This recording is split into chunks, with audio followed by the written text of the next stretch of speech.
Hi, kamusta? Nag-play na na. Kamusta? Nag-play na pala. Si Ali na kasi nag-play ng ano. Hi, kamusta kayo? Update lang tayo regarding doon sa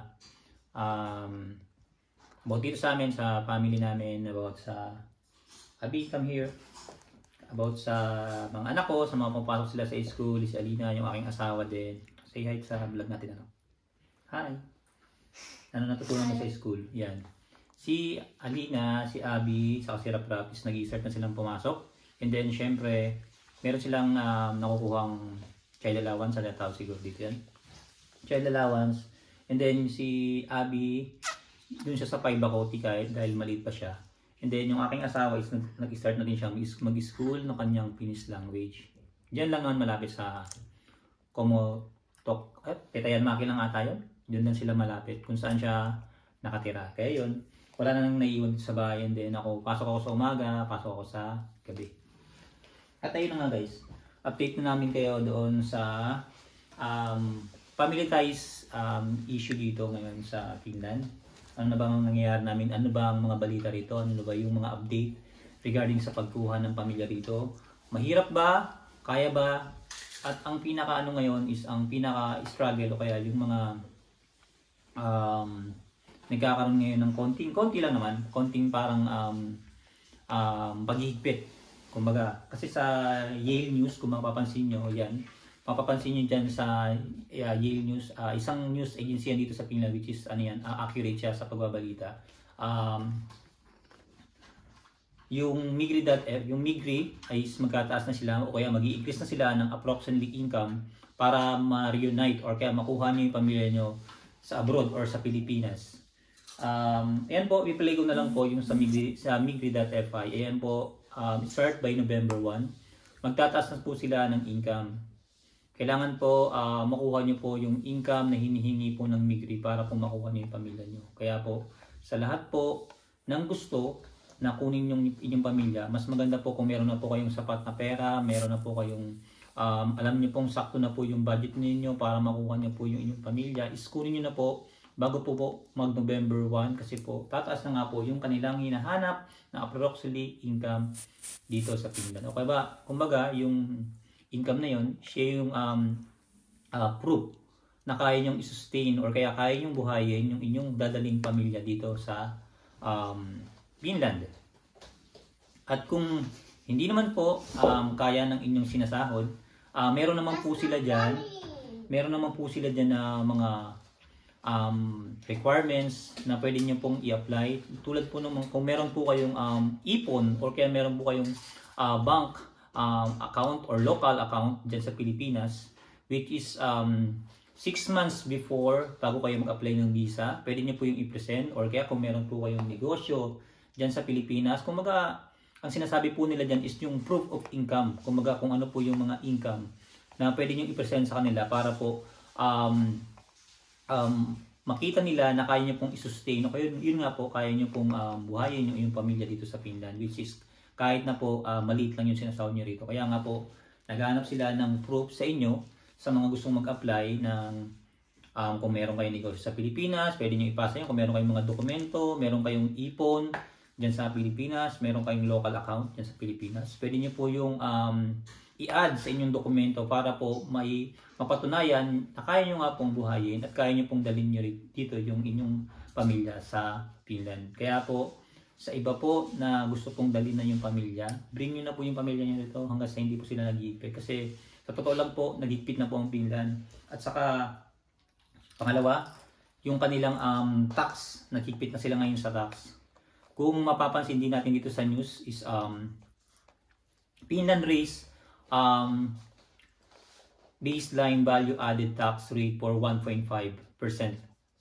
Kaya nagmahal na po yung mga bilihin tulad po ng mga necessities, yun nga po, yung mga pang-araw-araw na bilihin natin. Like syempre yung mga nag-add sila sa sweets, chocolates, mga ganun.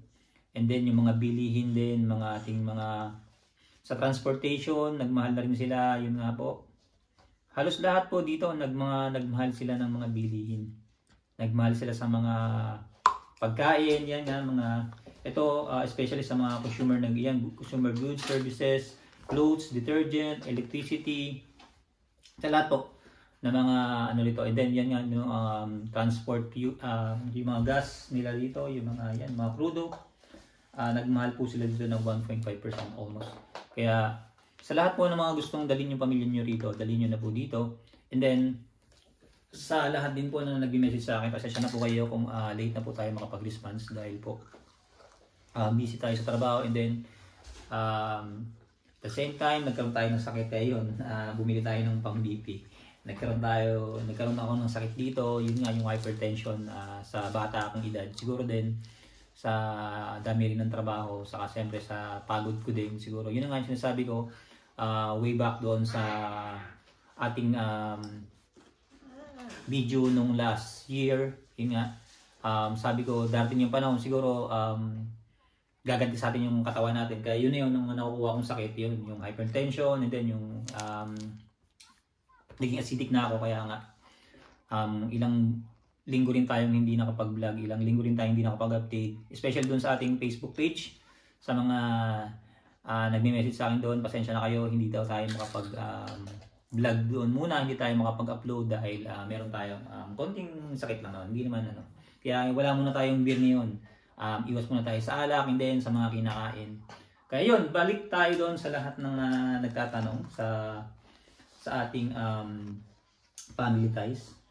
Ang advice ko lang po sa inyo, as long na kaya na ninyong kunin yung inyong pamilya, ngayon pa lang pong October, kunin na po ninyo kasi by November, mahigpit na sila sa mga requirements. At saka po, mas maganda na pong naka-ready kayo, meron na kayong budget. Pangalawa, syempre, hindi naman lahat ng pamilya dito magkakaiba na experience. Iba yung experience namin, to be honest, sa amin dito, sa pamilya ko, hindi naman kami nahihirapan. Pero yung iba kasi dito mga Pilipino, maraming mga Pilipino dito, which is manood din kayo sa ibang vlog, maraming mga Pilipino dito na nag-give up na lang sila. Kasi nga, syempre, sa taas, or yung tatawag ito ng cost of living dito sa Finland, talaga napakataas talaga. Lalong-lalo na ngayon na nung September 1, nagtaas ang lahat ng bilihin. Talagang sabihin natin mapapaaray ka talaga. Pero kung masipag ka, determinado ka, yung gusto mong goal para sa pamilya mo, tuloy nyo lang. Kaya advice ko lang po sa inyo, sa mga aspirant na gustong dali ng pamilya dito. Ngayon pa lang po, sabi ko nga po sa inyo, i-apply na po ninyo yung anak ninyo, yung asawa ninyo, kung gusto nyo nang makuha dito sa Finland. Para kung sakali man na dumating yung time na naghigpit na sila, na i-apply na po ninyo yung pamilya. Kaya yun lang po yung update namin. And then syempre, add ko na rin po, kung nandito kayo sa Finland at nakakakuha kayo ng tinatawag na home allowance, child support, study subsidy, yun, kasama rin po yun sa isa sa income ninyo. Kaya halimbawa, yung sahod ninyo and then yung mga social na nakukuha nyo, halimbawa yun nga yung child support, yung study subsidy, yung mga ganon, yung home allowance, kasama rin yun sa income na tinatawag. Kaya yun nga lang po, update ko lang kayo. At sa lahat po ng mga nagsumusubaybay sa atin, napakarami na pala natin, 4,700 na po pala tayo sa ating YouTube channel. Maraming salamat po, at yun lang po, magbabalik kami sa next week na lang po. Come here, Abby, kay tatay. At yun lang po, maraming salamat, at like, pinapalin ko yung mga ikudagat first. Salamat, bye-bye.